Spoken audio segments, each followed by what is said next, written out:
están? Muchísimas gracias por haber venido a Fuck Up Nights Guayaquil. Bueno, muchas gracias por venir.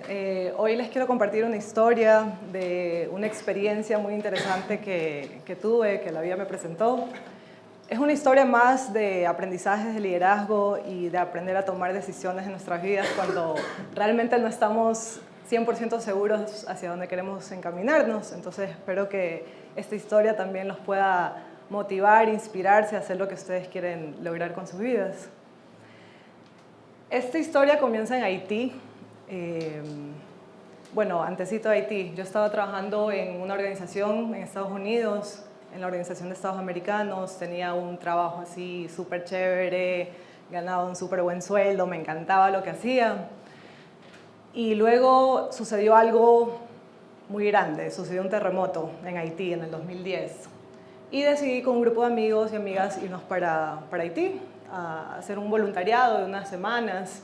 Entonces nos trasladamos acá y me encontré con esta realidad. La realidad de un entorno que había sido golpeado muy duro, donde las personas que vivían aquí habían sufrido muchísimo, donde los niños, bueno, se habían quedado sin hogares, donde 2 millones de personas habían quedado desplazadas de sus hogares y aproximadamente 200.000 personas murieron en 40 segundos. Entonces, sí, fue un entorno que a cualquiera creo que le puede impactar, ¿no?, en esos momentos. Luego de esto, decidí que tenía que salir de mi zona de confort, porque sentía que tenía demasiada energía, que era demasiado joven para estar en el entorno muy cómodo, oficina, trabajando todos los días, donde básicamente uno se acostumbra y dice, bueno, estoy súper bien, ¿qué más puedo pedir? Y conocí a esta chica que está aquí, que se llama Marisol Alarcón, que tenía que mencionarla hoy porque realmente ella aportó a que yo dé un giro en mi vida. Y a veces eso sucede, que llegan personas a nuestras vidas que nos dicen algo, nos motivan a hacer algo y de pronto nos dejan pensando muchísimo. Entonces, cuando yo conocí a Marisol por primera vez, ella fue la que me hizo la invitación. Es una ecuatoriana que vive en Chile. Entonces, ella estaba trabajando para esta organización que se llama Techo. No sé si ustedes la han escuchado. Y me hizo esta invitación de venir a Haití con ella. Ella iba a estar ahí trabajando unos meses y me dijo, ¿por qué no vamos a Haití? Y en ese momento tuve que tomar una decisión muy difícil. O sea, era salir de mi zona de confort y emprender una oportunidad. Entonces, unos meses después ya estaba en Haití trabajando en un entorno muy distinto al confort del aire acondicionado y la rutina bonita que tenía todos los días, pero llegué a conocer un grupo de personas increíbles, incluyendo a Marisol, ¿no?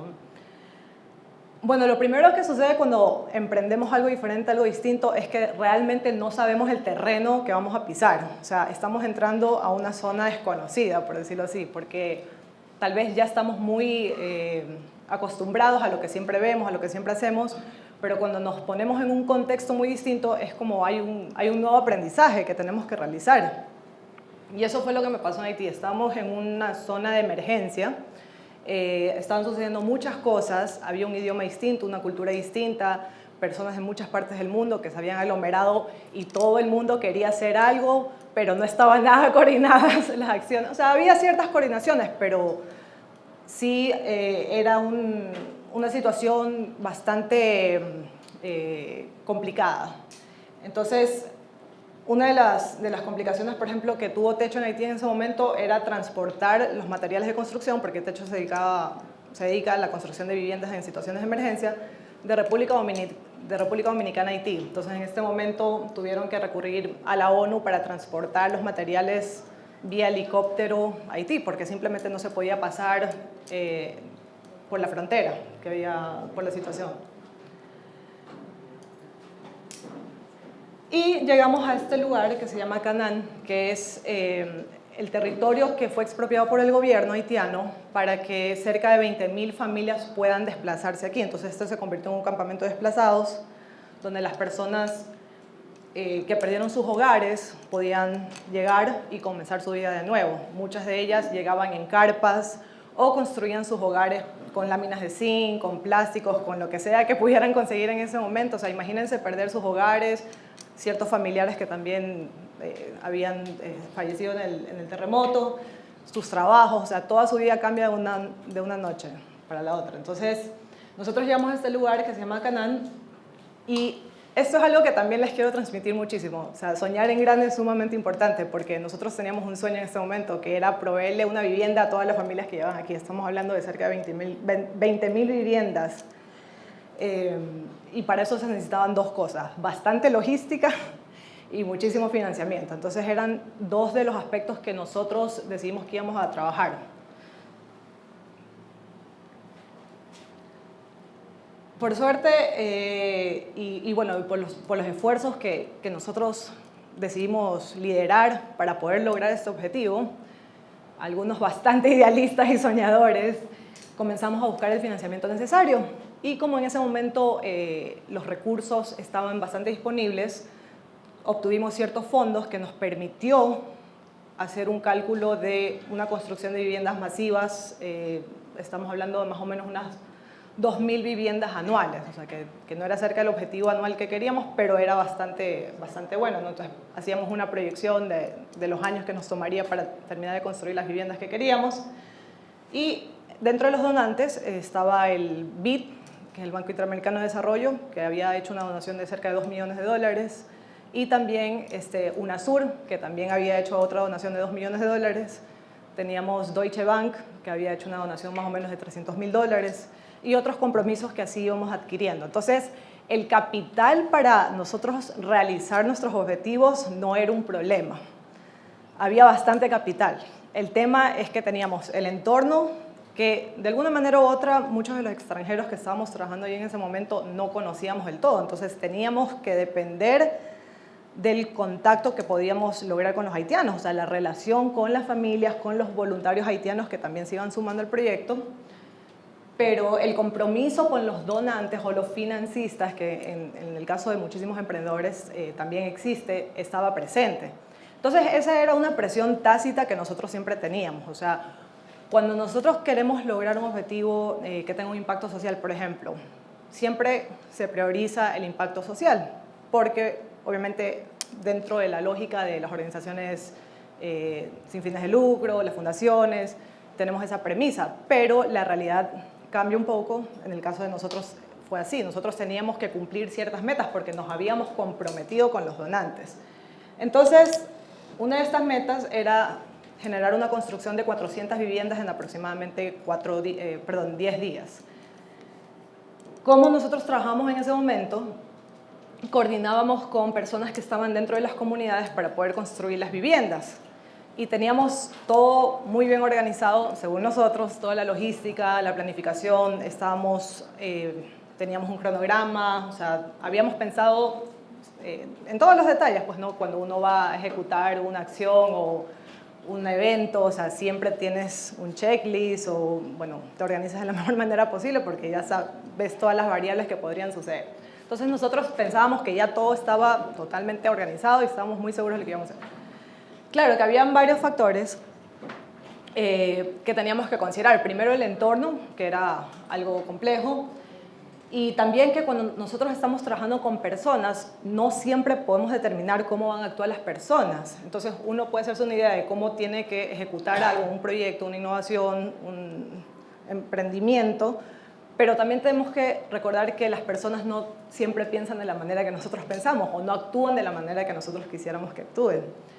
Y en este sentido nos pasó esta situación, que cuando nosotros llegamos a la comunidad ya habíamos firmado ciertos acuerdos con las familias, o sea, habíamos hecho contratos con las familias a quienes les íbamos a construir, pero habían personas dentro de la comunidad que habían falsificado nuestros contratos y habían dado contratos de más, o sea, que en el momento que nosotros llegamos a la comunidad a construir en un sector de este espacio que les mostré de Canaan, habían llegado, por ejemplo, si nosotros habíamos firmado 40 contratos, habían unos 100 aproximadamente. Entonces, realmente en ese momento no sabíamos qué hacer porque en una situación de emergencia donde las personas habían perdido sus viviendas, donde teníamos materiales, donde teníamos un compromiso con los donantes, se generó este conflicto que duró varios días, pues no sabíamos cómo resolver el tema, ya que teníamos todos nuestros materiales en un centro de acopio dentro de la comunidad.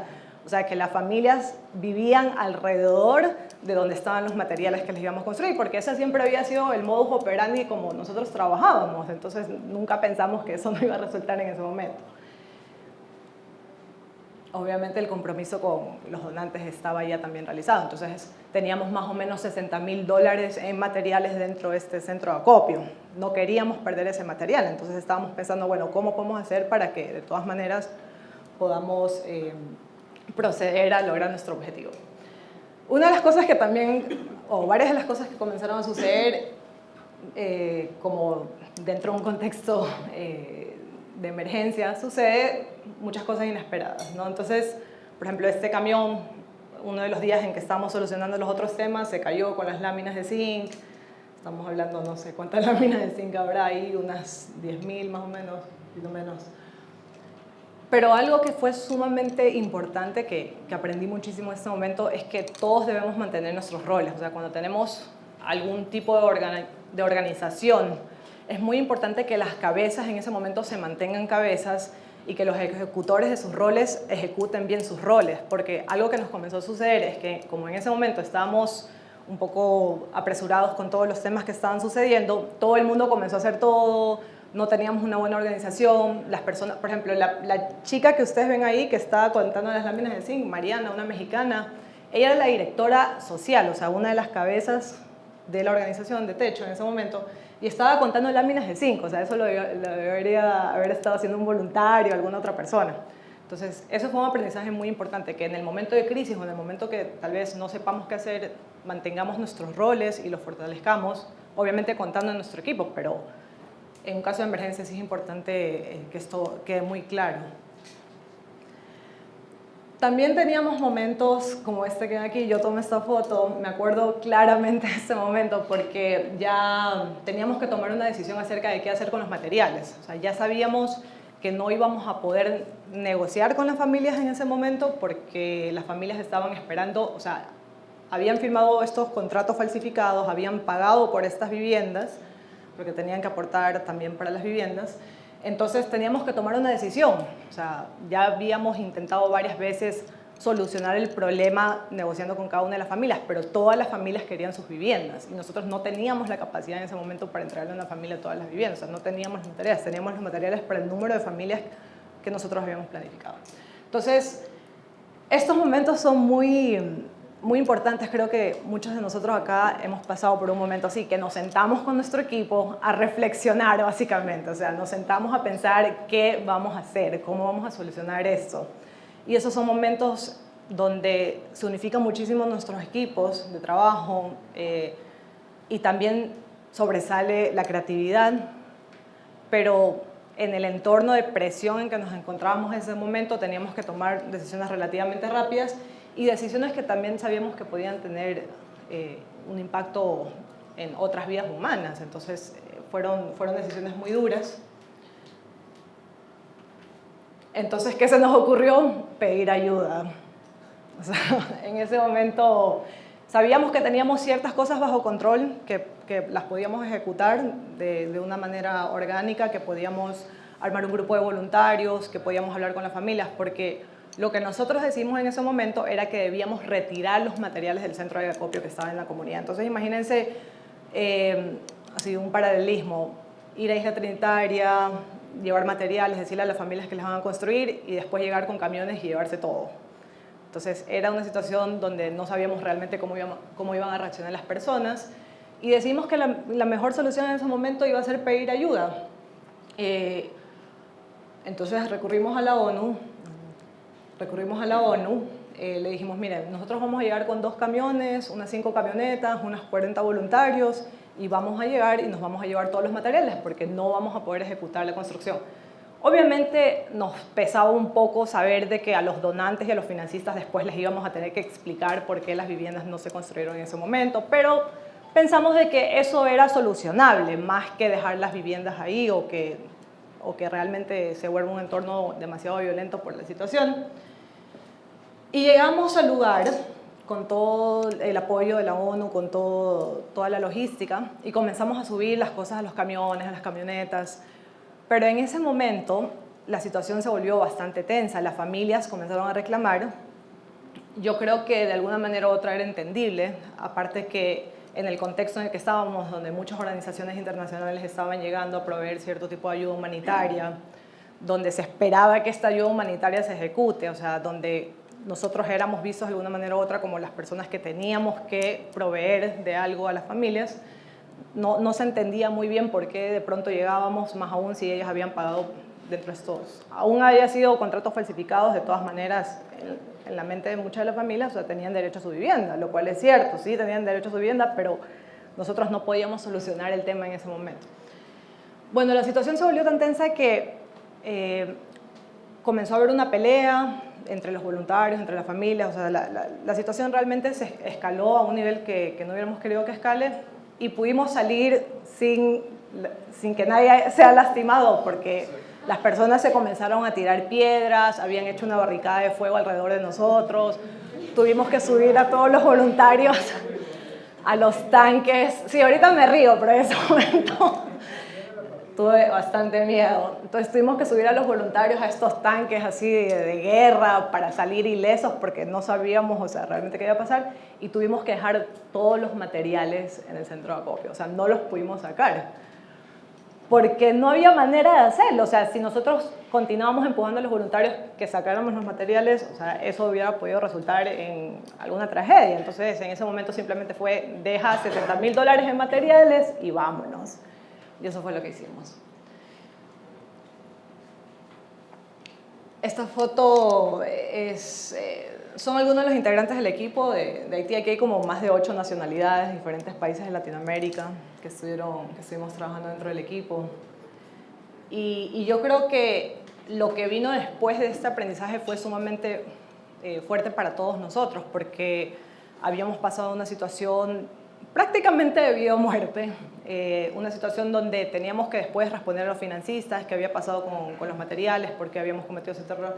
El rubiecito que ustedes ven ahí en la foto, Carlitos, él tenía 23 años y era gerente general de Techo Haití. O sea, para que tengan una idea de como el modus operandi en ese momento también, o sea, todos jóvenes, súper emprendedores, o sea, líderes, pero de alguna manera u otra sí con un poquito de falta de experiencia.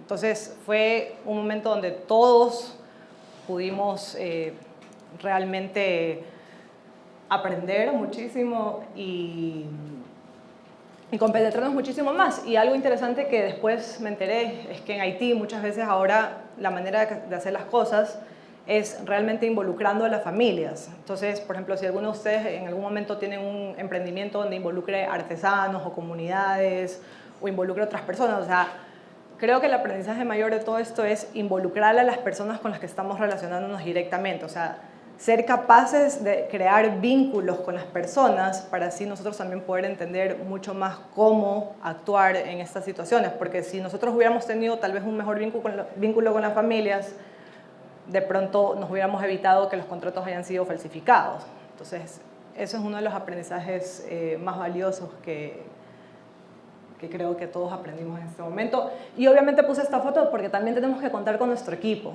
con las personas que nos rodean. Eso es muy valioso también, esas relaciones que podamos crear. El equipo es sumamente importante cuando estamos tomando decisiones, porque ellos son los que te van también a motivar en esos momentos de crisis. Y esta ya es una foto varios años después, en mi rol actual desde la dirección ejecutiva de la Fundación Fútbol Más. Aquí estamos con voluntarios de DirecTV que vinieron a uno de los barrios aquí de Guayaquil, Vía Daule, donde trabajamos en este programa de desarrollo a través del fútbol con niños y niñas entre 6 y 14 años. Y es bonita esta foto porque tuvimos un buen momento, incorporamos a nuestro media partner en el barrio, en lo que estábamos haciendo. Y para mí todo este proceso y este aprendizaje que tuve en Haití también ha cambiado muchísimo mi manera de relacionarme con los financistas, con los donantes. O sea, soy muy transparente al momento de decirles cómo podemos hacer las cosas, cómo los podemos integrar. No les ofrezco algo que realmente no voy a poder cumplir o lo evaluamos conjuntamente y trato de ser, o sea, sí de tomar riesgos, pero también saber cuáles son las capacidades, especialmente cuando estamos trabajando con otras personas a las cuales también podemos afectar sus vidas. Así que bueno, esta ha sido mi presentación, espero que les haya gustado y les deseo lo mejor en todos sus emprendimientos y todos sus propósitos.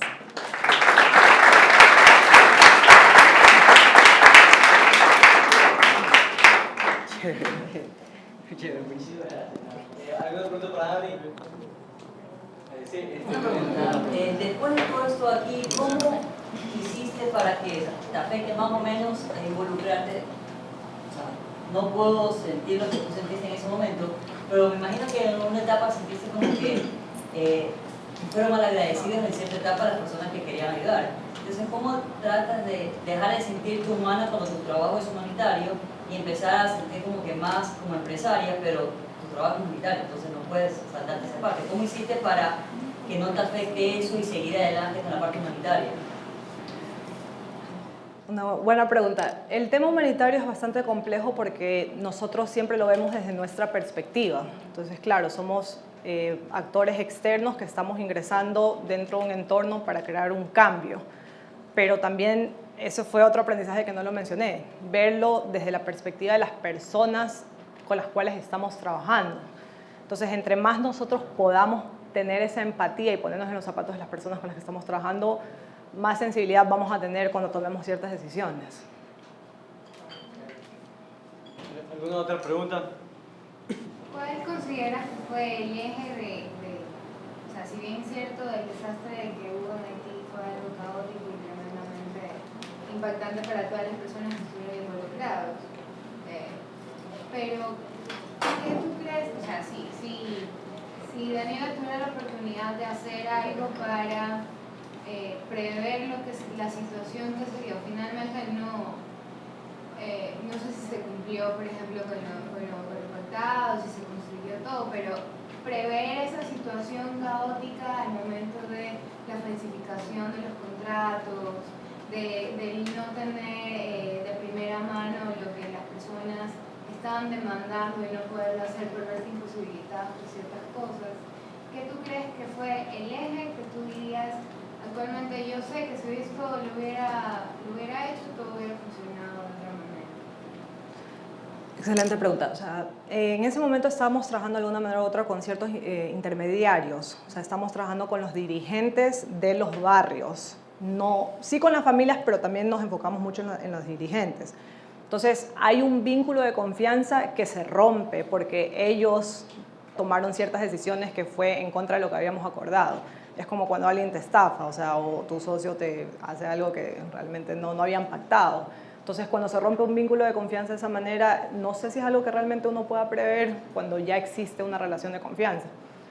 Entonces, en ese sentido, a veces toca confiar y a veces, o sea, hoy en día, claro, después de esos aprendizajes ya sabes más o menos, o sea, yo creo que entre más contacto tengas con las personas que pueden tomar la decisión, menos posibilidad de que algo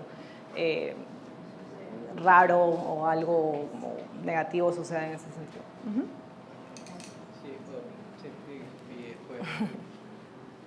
Yo me quedé con la pica de escuchar al final. ¿En qué quedó todo? ¿Cómo? ¿Construyeron las casas? ¿No las construyeron? ¿Construyeron las 60? ¿O qué mismo pasó?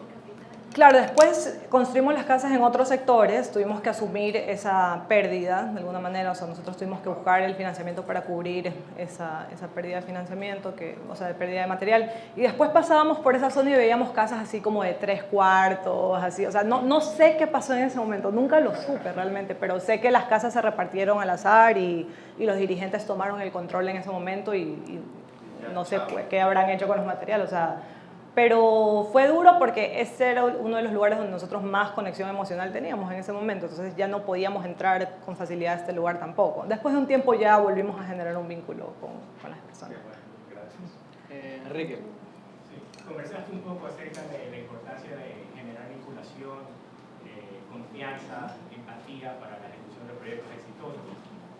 ¿Qué consideras tú que se necesita para generar eso, esa conexión? Excelente pregunta, Enrique. Yo creo que tenemos que ser bastante honestos y transparentes y sinceros con las personas. O sea, si nosotros queremos que confíen en nosotros también tenemos que confiar en las otras personas. Entonces, como que también es un tema de dar y recibir. O sea, en ese momento creo que tiene que ver un poco con la pregunta acá de cómo sabes si puedes confiar en alguien o no. Y yo creo que llega un punto donde simplemente tienes que confiar en la otra persona dejar todo por escrito, dejar todos los acuerdos por escrito, que todo esté súper claro desde el principio para que no haya dudas. O sea, yo creo que muchas veces en nuestra sociedad es como, ¿te acuerdas que hablamos de esto? Sí, pero, o sea, si está todo por escrito, todo transparente, aún así se puede transversar las cosas, pero creo que es muy importante cuando nosotros ya llegamos a acuerdos. O sea, yo hasta el más mínimo acuerdo ahora que hago con los financistas o los donantes, trato siempre de dejar todo por escrito, o dejo todo por escrito, así sea un mail, porque de esta manera, o sea, las cosas van a estar claras. Entonces esa transparencia creo que es como un buen primer paso. Y luego hacer crecer esa relación más allá del contexto laboral, creo que también es sumamente importante, o sea, conocerse con la persona, ser agradecido también, o sea, tener un agradecimiento mutuo, mostrar un respeto mutuo y vas así construyendo una relación. Otra pregunta. ¿Fútbol Más cómo funciona aquí actualmente? Fútbol Más es una fundación que nació en Chile, está trabajando en 4 países. Acá en Ecuador trabajamos en Vía Daule, en barrios vulnerados o socialmente excluidos, a través de un proyecto de desarrollo social donde utiliza el fútbol como una herramienta para que los niños puedan aprender ciertos valores, aprender sobre la resiliencia dentro de los contextos vulnerables en los que ellos viven. Tal vez la última pregunta. Sí, Ricardo. ¿Hay alguna conexión cuando el pequeño está aprendiendo el fútbol con alguna liga de equipo como para ya empezar y entregar al chico para que sea escalable lo que él está haciendo? Buena pregunta. Esto no es una escuela de fútbol tradicional. Por ejemplo, nosotros utilizamos una metodología donde les damos tarjetas verdes, o sea, les presentamos tarjetas verdes a los niños. Entonces, si un niño hace una acción positiva, se le da una tarjeta verde. Eso es un reforzamiento positivo, porque es una escuela más de valores, donde los niños, por ejemplo, en vez de después de clases hacer cualquier cosa, estar libres, estar expuestos a drogas, bullying, pandillas, etcétera, pueden venir a este programa donde tienen un espacio protegido dentro de sus mismas comunidades. Entonces, o sea, el objetivo final no es que sean futbolistas, sino mejores personas. Sí, muchísimas gracias.